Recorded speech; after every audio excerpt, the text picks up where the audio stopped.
Chemical engineering bye Indresh में। आज हम आप लोगों के लिए आयोसेल के प्रीवियस ईयर के क्वेश्चन पेपर के बेस पर मॉडल पेपर लाया हूं जो कि 20 क्वेश्चंस का है। अगर आप लोग इस वीडियो को ज़्यादा से ज़्यादा लाइक और शेयर सब्सक्राइब करोगे तो ये जो मॉडल पेपर सीरीज है कंटिन्यूस चलती रहेगी। चलिए चलते हैं अपने पहले क्वेश्चन की तरफ, देखते हैं अपना पहला क्वेश्चन क्या बोल रहा है। पहला क्वेश्चन दिया है Stefan Boltzmann law which describe the radiation heat transfer state that's it is proportional to what T temperature in degree Celsius T absolute temperature in degree Kelvin. तो स्टीफन बोल्ट्जमैन लॉ ने बताया था, Stefan Boltzmann ने, कि जो emissive power of black body होती है वो directly proportional to absolute temperature की पावर 4 होता है। तो क्या है इसका सही आंसर बी हो गया। लेकिन जब प्रोपोर्शनल को हटाते हैं तो इसमें आ जाता है स्टीफन बोल्ट्जमैन कांस्टेंट। ठीक है, इसकी जो वैल्यू होती है 5.67 गुणे 10 की पावर -8 वाट पर मीटर स्क्वायर केल्विन पावर 4 होती है। और जो स्टीफन बोल्ट्जमैन लॉ है ये रेडिएशन के लिए अप्लीकेबल होता है। होप है आपको ये समझ में आया होगा। चलते हैं अपने अगले क्वेश्चन की तरफ। दोस्तों अपना क्वेश्चन नंबर 2 है Grashof number into Prandtl number is called the number. इसको बोलते हैं रेलेग नंबर। ठीक है, अपना जो क्रेटेज नंबर होता है यह होता है Reynold number into Prandtl number by L/D। ठीक है, रेलेग नंबर अपना होता है Grashof number into Prandtl number. और नसल्ट नंबर अपना होता है HL/K। और स्टैंटन नंबर अपना होता है नसल्ट नंबर अपान Reynold number into Prandtl number. जो प्रीवियस अपना हीट ट्रांसफ़र का क्वेश्चन पेपर जो आप लोगों को प्रोवाइड किया गया है उसमें सारी डायमेंशनल नंबर के बारे में डिस्कस किया गया है, आप जाकर वो वीडियो देख सकते हैं। ठीक है, चलते हैं अपने अगले क्वेश्चन की तरफ। अपना अगला क्वेश्चन है ए fluid is the one which, पहला ऑप्शन है can not remain at rest under the action of shear force. सही है ये।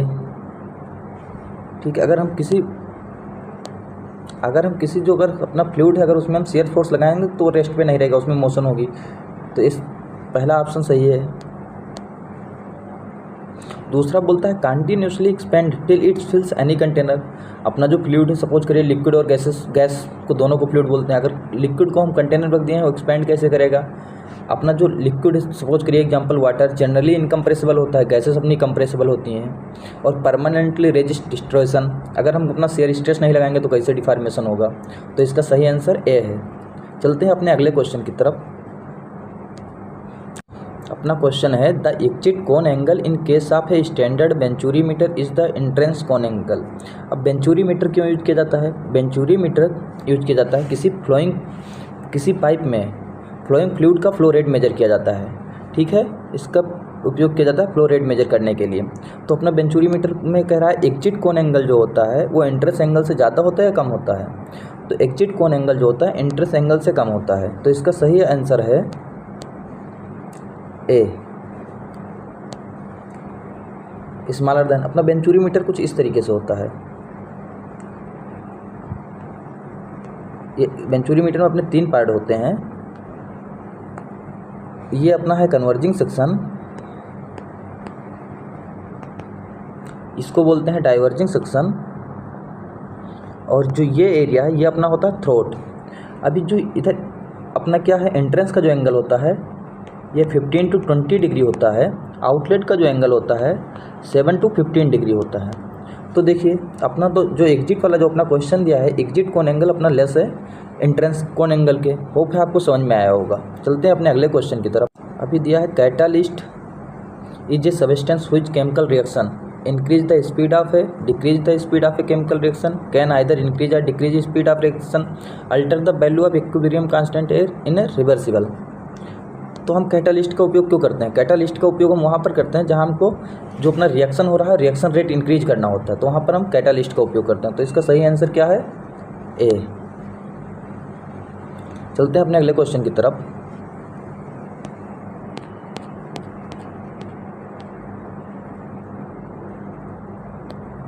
अपना अगला क्वेश्चन है a space time of 3 hours for a flow reaction means that. अब सबसे पहले अपना स्पेस टाइम क्या होता है। स्पेस टाइम को हम टाउ से डिनोट करते हैं। ये होता है volume of a reactor upon volumetric flow rate. क्या है क्वेश्चन है space time of 3 hours for a flow reactor means that. अभी स्पेस टाइम क्या होता है, सबसे पहले हमको पता होना चाहिए स्पेस टाइम क्या होता है। स्पेस टाइम अपना होता है टाउ, इसको टाउ से डिनोट करते हैं। Tau equal to volume of a reactor upon volumetric flow rate, और इसकी टाउ की यूनिट क्या होती है, टाउ की यूनिट जो होती है सेकेंड होती है। तो क्या है, अब इसमें ऑप्शन पे चलते हैं। कह रहा है the time required to process 1 reactor volume of feed in 3 hours.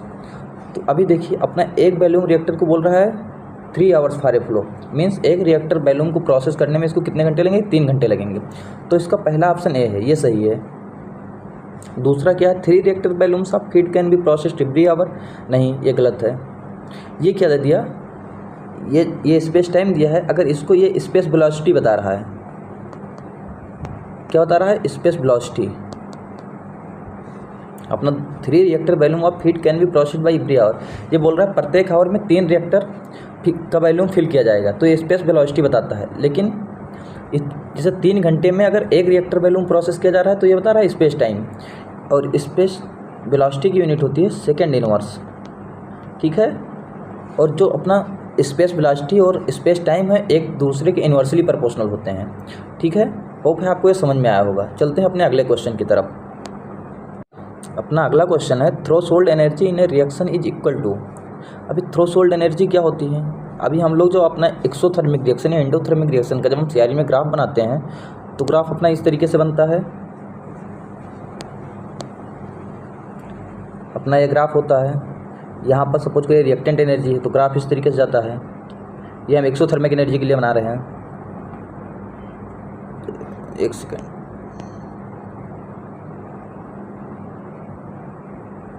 इस तरीके से चला जाएगी। ये अपना क्या हो जाएगी, ये रिएक्टेंट एनर्जी हो जाएगी। और minimum energy required to initiate the reaction, ये अपना क्या हो जाएगी, इसको बोलते हैं एक्टिवेशन एनर्जी। और जो ये एनर्जी हो जाएगी ये प्रोडक्ट एनर्जी हो जाएगी। Product energy, reactant energy. अभी थ्रेशोल्ड एनर्जी क्या होता है, जो अपना थ्रेशोल्ड एनर्जी होता है, TS से लिख दे रहे हैं, ये अपना होता है reactant energy plus activation energy. इन दोनों का जो सम है उसको क्या बोलते हैं हम, थ्रेशोल्ड एनर्जी। तो देखिए एक्टिवेशन एनर्जी पहला ऑप्शन दिया है तो ये तो होगा नहीं। दूसरा दिया है नॉर्मल एनर्जी या फिर रिएक्टेंट, ये नहीं होगा। अभी ए और बी, अगर इसमें बोल रहा है रिएक्टेंट एनर्जी ऑप्शन ए में है तो अगर इसको ए बोल दिया, इसको बी बोल दिया, तो अपने थ्रेशोल्ड एनर्जी ए प्लस बी हो जाएगी। तो इसका सही आंसर क्या है, सी। होप है आपको समझ में आ रहा होगा। चलते हैं अपने अगले क्वेश्चन की तरफ। देखो अपना अगला क्वेश्चन है एक chemical reaction is of 0 order when the reaction rate is where C A concentration of reactant. चलिए हम रेट ऑफ रिएक्शन लिखते हैं, अपना कलर चेंज कर लेते हैं, ठीक है। Minus RA equal to KCA power n। अभी क्या है 0 ऑर्डर, तो n की वैल्यू 0 हो जाएगी। तो अगर किसी भी पावर पे CA की पावर 0 है तो उसकी वैल्यू 1 हो जाती है। ये तो हम बेसिक है, इसको समझ में रहे हैं। तो RA इक्वल टू K हो गया। रेट ऑफ रिएक्शन जो है रेट कांस्टेंट के बराबर है। तो कह रहा है option directly proportional to CA rate of reaction, ये गलत है। 1/CA इन्वर्सली प्रोपोर्शनल, ये भी गलत है। इंडिपेंडेंट ऑफ टेम्परेचर, जो K होता है अपना रेट कांस्टेंट है, लेकिन जो अपनी रेट काइनेटिक्स थ्योरी आई, जैसे collision theory, Arrhenius theory, transition theory, जब ये थ्योरी आई तो इन्होंने ये बताया जो अपना रेट कांस्टेंट है ये ओनली टेम्परेचर के साथ वेरी करता है। अगर टेम्परेचर इंक्रीज होगा तो रेट कांस्टेंट बढ़ जाता है। तो ये टेम्परेचर पे डिपेंड करता है। तो यहाँ पे लिखा इंडिपेंडेंट ऑफ टेम्परेचर, तो इसका सही आंसर क्या है, डी, नन ऑफ दीज वाला। होप है आपको ये समझ में आया होगा। चलते हैं अगले क्वेश्चन की तरफ। अपना क्या है, in an exothermic chemical reaction the reactant energy compare to the product है। अभी आपने ग्राफ देखा हो, ग्राफ अभी प्रीवियस में बनाया था एक्सोथर्मिक के लिए, फिर से मैं बना दे रहा हूँ। चलिए कलर यूज कर ले रहा हूँ।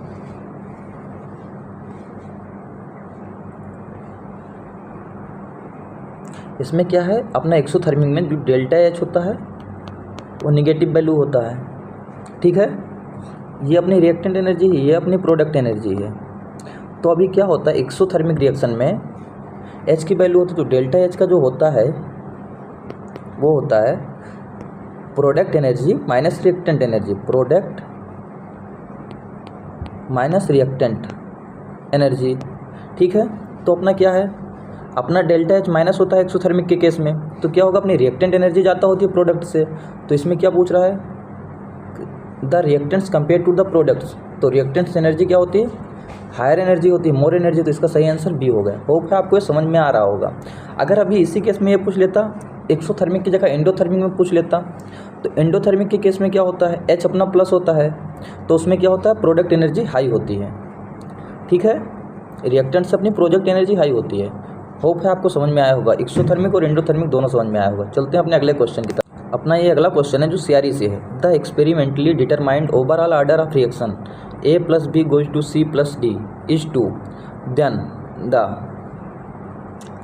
अभी क्या कह रहा है, जो अपना आर्डर दे दिया है n = 2 दे दिया है कि आर्डर ऑफ रिएक्शन 2 है। अभी कह रहा है reaction is elementary with a molecularity of 2। अभी मैं समझाता हूँ, molecularity of the reaction is 2 but the reaction may not be elementary, reaction may be elementary with the molecularity of 2, reaction is elementary but the molecularity may not be 2। अभी देखिए अपना, अगर इसका हम रेट इक्वेशन लिखते हैं तो -RA = KCA, चलिए इधर लिख देते हैं, उधर देखिए रेट लिखते हैं -RA = KCA, ए का 1 दिया है, CB 1। अगर हम आर्डर ज्ञात करेंगे तो क्या हो जाएगा, यहाँ पे अगर इसको लिखते हैं K = KCA की पावर अल्फ़ा × CB की पावर बीटा, तो आर्डर अपना क्या होता है, अल्फ़ा + बीटा = n होता है। तो यहाँ देखें 1 कर दिए 2 हो गया, तो अपना आर्डर 2 है। एलिमेंट्री रिएक्शन क्या है, जो अपना स्टोइचोमेट्रिक कोफिशिएंट है वो आर्डर ऑफ रिएक्शन के इक्वल होगा। तो स्टोइचोमेट्रिक कोफिशिएंट क्या है, ए का 1 मॉलिक्यूल है, बी का 1 मॉलिक्यूल है, तो स्टोइचोमेट्रिक कोफिशिएंट भी अपना 2 है। तो क्या है, एलिमेंट्री रिएक्शन है। एलिमेंट्री रिएक्शन जो अपनी होती है वो रेट ऑफ रिएक्शन के, उसका जो स्टोइचोमेट्रिक कोफिशिएंट है वो रेट ऑफ रिएक्शन के इक्वल होता है, वो अपनी एलिमेंट्री रिएक्शन होती हैं। और एलिमेंट्री रिएक्शन जो अपनी होती हैं उनकी जो वैल्यू होती है 1, 2, 3 से ऊपर उनकी वैल्यू नहीं होती। तो इसका सही आंसर क्या है, इसका जो अपना सही आंसर है A, reaction is elementary with a molecularity of 2। ठीक है, रिएक्शन अपनी एलिमेंट्री, आर्डर ऑफ रिएक्शन अपना 2 आ रहा है, प्रूव कर दिया। और इसमें कितना अपना मॉलिक्यूलर है, मॉलिक्यूल रिएक्टेंट के भाग ले रहे हैं, ए के और बी के 1 मॉलिक्यूल, टोटल 2 हो गया। तो इसका सही आंसर ए है। होप है आपको समझ में आया होगा। चलते हैं अपने अगले क्वेश्चन की तरफ। अभी अपना क्या कह रहा है, the term approach in cooling tower refers to the difference in the temperature of the, चलिए इसको मैं बताता हूँ। सपोज करिए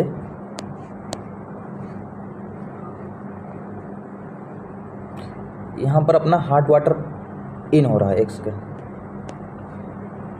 यहाँ पर क्या हो रहा है, हॉट वाटर इन, यहाँ से क्या हो रहा है, कोल्ड वाटर आउट।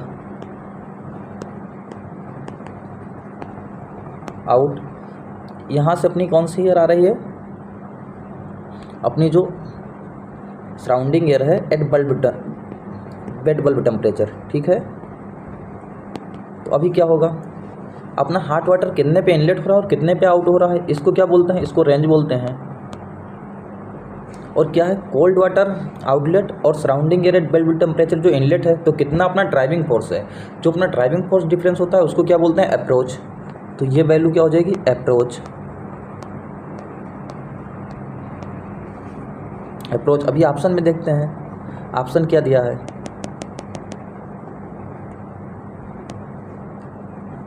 अपना देखो इसमें ऑप्शन दिया है cold water leaving the tower and the bed bulb temperature of the surrounding air inlet.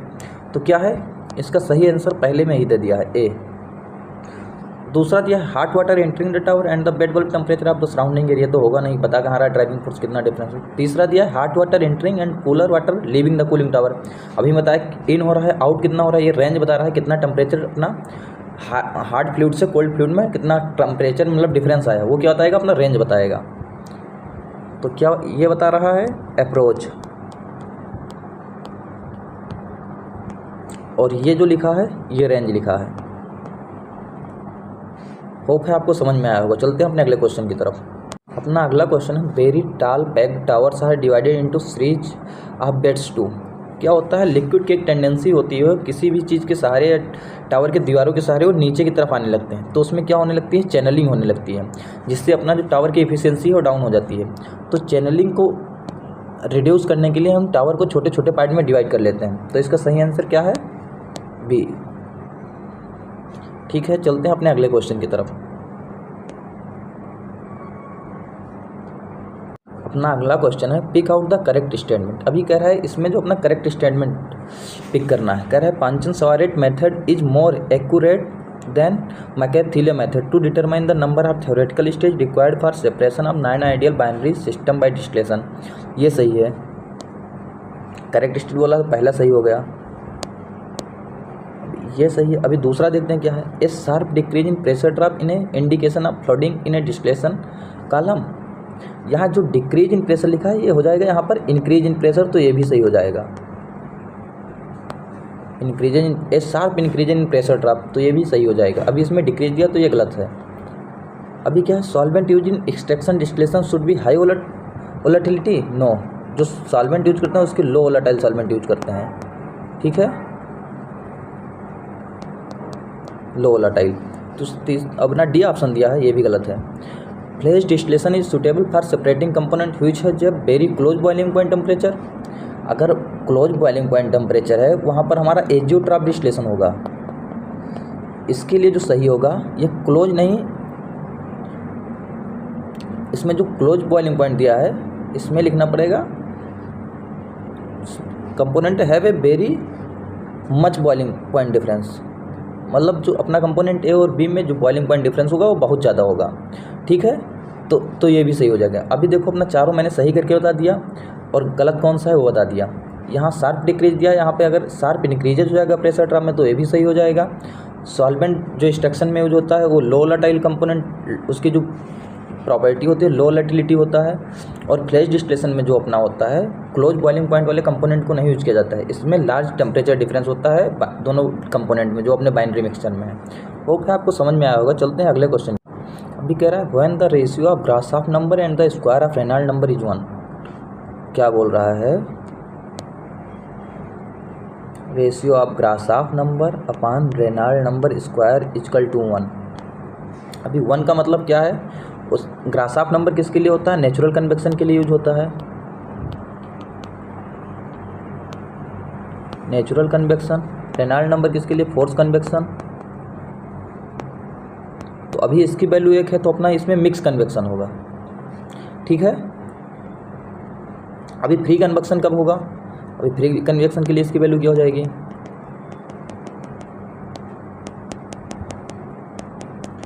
एक एक लिख दे रहे हैं।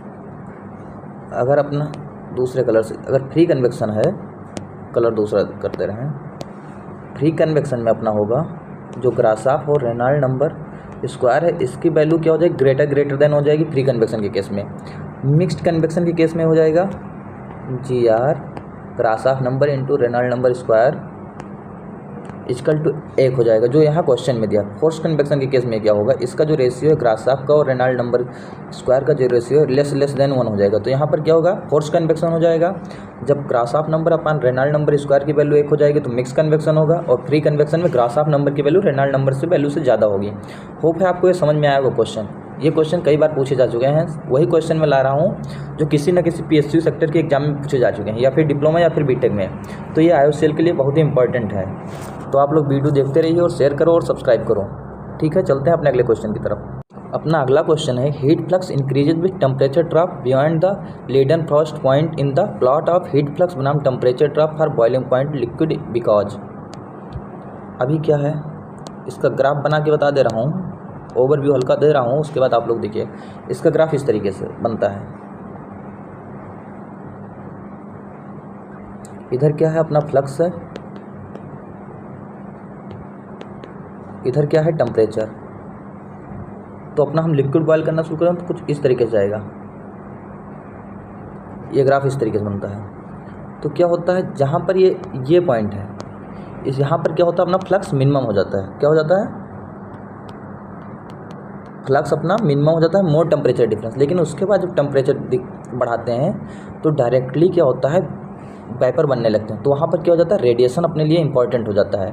ठीक है, और जो यहाँ पर मैक्सिमम जो हीट फ्लक्स होता है, इस पॉइंट को हम क्या बोलते हैं, कलर चेंज कर दे रहा हूँ, इस पॉइंट को बोलते हैं बर्नआउट। ठीक है। जहाँ पर अपना मैक्सिमम फ्लक्स हमको ऑब्टेन होता है उसको बर्नआउट बोलते हैं, जहाँ पर मिनिमम फ्लक्स ऑब्टेन होता है उसको लीड एंड फ्रॉस्ट पॉइंट बोलते हैं, ठीक है। होप है आपको समझ में आया होगा, लेकिन इसका जो सही आंसर है सी है, रेडिएशन बिकम इम्पॉर्टेंट्स। इसके लिए एक दिन एक डिटेल वीडियो बनाऊंगा, ठीक है। चलते हैं, अभी आप लोगों के लिए आयोसेल के लिए क्वेश्चन पेपर डिटेल कर रहा हूँ। एक बार आयोसेल का पेपर हो जाता है उसके बाद मैं सारे टॉपिक वाइज मतलब आपको बताया जाएगा। मास ट्रांसफ़र का फुल सिलेबस कवर किया जाएगा, हीट का, फ्लूइड का, सीआरई का, ठीक है। तो इससे पहले आप लोग वीडियो को ज़्यादा से ज़्यादा लाइक करो, सब्सक्राइब करो, जिससे हम आने वाले समय में लाइव वीडियो पर भी आ जाएँ, क्योंकि उसके लिए सब्सक्राइबर मिनिमम 1000 होने चाहिए लाइव वीडियो के लिए, ठीक है। तो आप लोगों को ज़्यादा समझ में आएगा। जब मैं बताता रहता हूँ तो कुछ पॉइंट ऐसे होते हैं जो छूट जाते हैं, लेकिन अगर आप लोग क्वेश्चन करेंगे तो वो पॉइंट भी कवर हो जाएंगे, ठीक है। चलते हैं अपने अगले क्वेश्चन की तरफ। देखो अपना अगला क्वेश्चन क्या है, इसमें एप्टीट्यूड का भी कुछ क्वेश्चन ले लिए गए हैं। प्रॉफिट एंड लॉस से पहला क्वेश्चन है, कह रहा है by selling a bicycle of RS 2850 a shopkeeper gains 40%, if the profit is reduce to 8% then the selling price will be. देखो पहले क्या कह रहा है, सब अपने को कॉस्ट प्राइस दिया नहीं, तो कॉस्ट प्राइस हम सपोज कर लेते हैं कि अपना कॉस्ट प्राइस 100% है, ठीक है। अभी कह रहा है सेलिंग प्राइस अगर याद करेंगे शॉपकीपर को कितना होता है, प्रॉफिट 14% का हो रहा है, तो सेलिंग प्राइस कितना हो जाएगा, 100 का 14% तो 1/14 हो जाएगा, ये सेलिंग प्राइस हो गया। और अपना सेलिंग प्राइस की वैल्यू दे रखा है, कितना दे रखा है, 2850। अभी इसको लेके जाएंगे तो 1% की वैल्यू कितना हो जाएगी, एक सेकंड में कैलकुलेटर से कर ले रहा हूँ।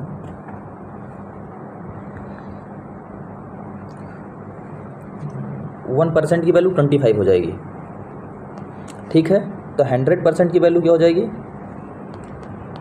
2500 अपना क्या हो गया, 2500 क्या हो गया, अपना कॉस्ट प्राइस हो गया। अब कह रहा है if the profit is reduce to 8%, means क्या कह रहा है, अपना जो प्रॉफिट है वो 8% तक लाया जाएगा। मीन्स कितना हो गया, अपना जो प्रॉफिट अब हमको चाहिए, सेलिंग प्राइस 108 के लिए चाहिए, इंटू 25, एक का इतना है तो अपना क्या हो जाएगा,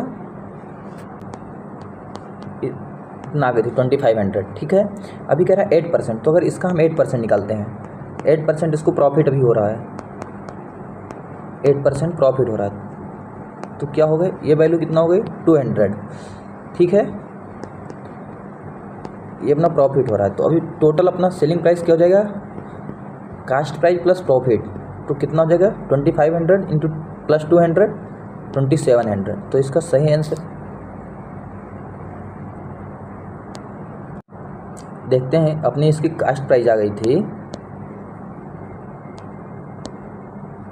अपनी इसकी कास्ट प्राइस आ गई थी 2500, और कह रहा है 8% लाना है, तो 8% इसका प्रॉफिट याद करना है। तो अपना प्रॉफिट कितना हो रहा है 8%, तो कितना हो जाएगा 8/100, प्रॉफिट अपना 200 हो जाएगा। अभी अगर सेलिंग प्राइस अपना पूरा याद करना हो तो क्या हो जाएगा, कास्ट प्राइस प्लस प्रॉफिट, तो कास्ट प्राइस प्लस प्रॉफिट कितना हो जाएगा, दोनों को जोड़ें 2700। इसका सही ऑप्शन बी है। होप है आपको ये समझ में आया हो क्वेश्चन। अगले क्वेश्चन की तरफ चलते हैं। अपना ये क्वेश्चन बोल रहा है if a man were to sell his chair for RS 720, if he would lose 25% to gain 25% he should sell it for। चलिए अभी क्या कह रहा है, अपना कह रहा है सेलिंग प्राइस दे दिया है, क्या दे दिया है, अपना सेलिंग प्राइस दे दिया है 720। अभी कह रहा है ही वुड लूज, अगर अपना कास्ट प्राइस हम 100 मान लेते हैं, ठीक है 100%, अगर कास्ट प्राइस पे ही अपना प्रॉफिट और लॉस होता है, अगर लॉस हुआ तो क्या हो गया, अपना सेलिंग प्राइस 75% हो गया, तो इसकी वैल्यू किसके बराबर हो जाएगी 72 के। अभी 1% की वैल्यू कितना आ जाएगा अपना 75, मैं कैलकुलेटर से इसको कैलकुलेट कर ले रहा हूँ, इसकी वैल्यू आ जाएगी 9.6, एक सेकेंड, इसकी वैल्यू आ जाएगी 9.6, ठीक है। अभी देखते हैं, तो अपना कास्ट प्राइस 100%, तो उसकी वैल्यू कितना हो जाएगी 960। अब कह रहा है 20% उसको गेन 20%, अगर उसको 20% प्रॉफिट लेना है, तो कि प्रॉफिट लेना है तो कास्ट प्राइस पे क्या कर सकते हैं 60% इंटू 25% प्रॉफिट,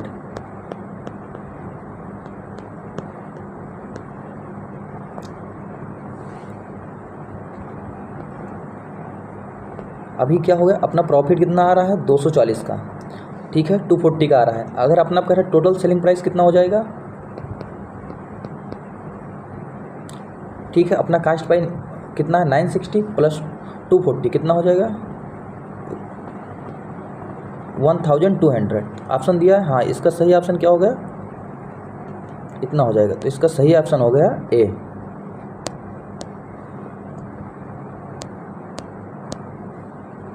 इसका सही ऑप्शन ए हो गया। होप है आपको समझ में आया वो क्वेश्चन, ठीक है। चलते हैं अपने अगले क्वेश्चन की तरफ। अपना अगला क्वेश्चन है,